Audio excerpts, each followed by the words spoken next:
Alrighty folks, we're going to talk a little bit about how we are going to start our welding process. I want to remind you that I've got my flame resistant clothing on.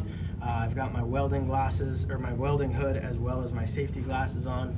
I do have my really thick MIG gloves. These are going to be labeled and marked, so these are mediums. Make sure you've got the same number glove just so that they wear down equivalently or equally, so we can replace those when we need to. My helmet is set to 10 and it's on weld. I'll double check that. I'm good to go there. Your teacher will turn on the ventilation. If you don't hear it or feel it drawing, just make sure to remind your teacher to turn that on, and that'll help out a lot. The next thing that we want to talk about, we do have welding pliers. These are great for handling our coupon once we've started welding on it. These things get very hot. We don't want to forget that that thing is hot and touch it. So we're going to use that to hold our material and move it. We can also pin our material down if we need to clean our welds.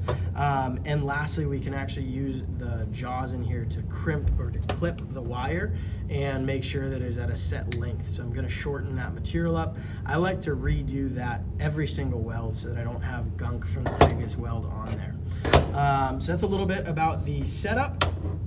One thing that we have is we have a coupon. I've already cut it on my cold saw. I've taken off the mill scale using my angle grinder, and I've used I've scored my name onto it. So in the top corner, I've written my initials, CR, and then the block number for this so that people can identify that this is my weld when it's cooling or if I leave it. The next thing is that we're gonna have this thing laying flat in front of us.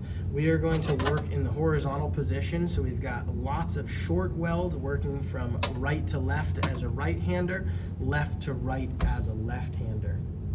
We don't need to clamp down this material, but I do want to confirm that I've got my ground onto the base metal and the table. Once I am ready to weld, I want to make sure that I have my gloves on. My machine has already been set up. I've already turned that on. One thing that can be good is purge the line a little bit to make sure that we don't have any atmospheric gases in there, to make sure that our shielding gas is available. I'm not pulling that trigger and holding, it's a quick little tap. I've closed up the curtains. There's a little gap here just because I wanted to get some light in there, but I'm fully enclosed in this space, and I will have nothing that's flammable in front of me. When I weld, I want to make sure that I have my MIG gun about just a short distance off of the material. I'm going to work from right to left as a right-hander. I'm going to maintain that distance as I go. I do not want to touch this MIG gun to the metal itself though. The last thing that I need to do is make sure that I've got all my PPE on. The ventilation is off so you can hear me more effectively in this video, but we would run that. My mask is all set up. I've got everything that's flammable away. I'm going to show you my weld here. I'll face you right now. I'm going to be in my lazy position, so I'm going to support all of my materials. I'm going to get it to a spot where I can actually weld across the face of this. Once I'm ready to rock, I'm going to cover my mask. I'm going to say cover, and I'll pull the trigger. Some things that you need to be aware of. If you have an auto darkening visor or welding hood, that is going to change to be dark, dark, dark the second you pull that trigger. It's okay, it's supposed to, it's protecting your eyes. Just know what's going to happen. Other things to expect: loud noises. It's going to sound like a big clacking. That is a really important noise. It actually gives us a lot of feedback in terms of our distance that our gun is away from our metal, and we're going to see some sparks. All of that is okay. We might even feel some heat. That's all okay. Trust the process. This first one might be a little scary. You're going to do great. I believe in you. So I'm going to get comfortable. I'm going to drop my hood, practice my weld moving across this. I'll say cover.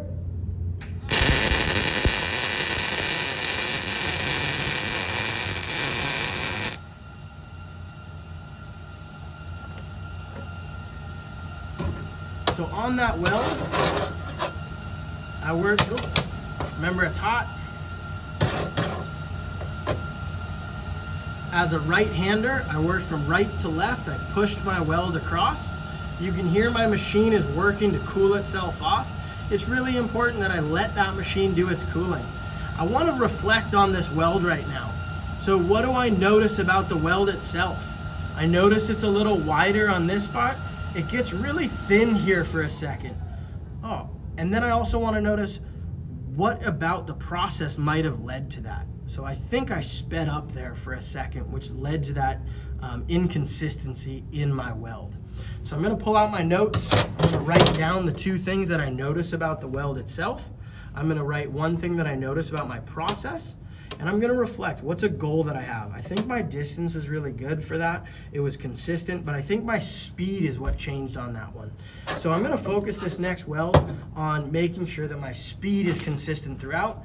I'm going to make sure that I clean this before I do my next weld so that it doesn't have that big soot on it, and I'll run another bead across that.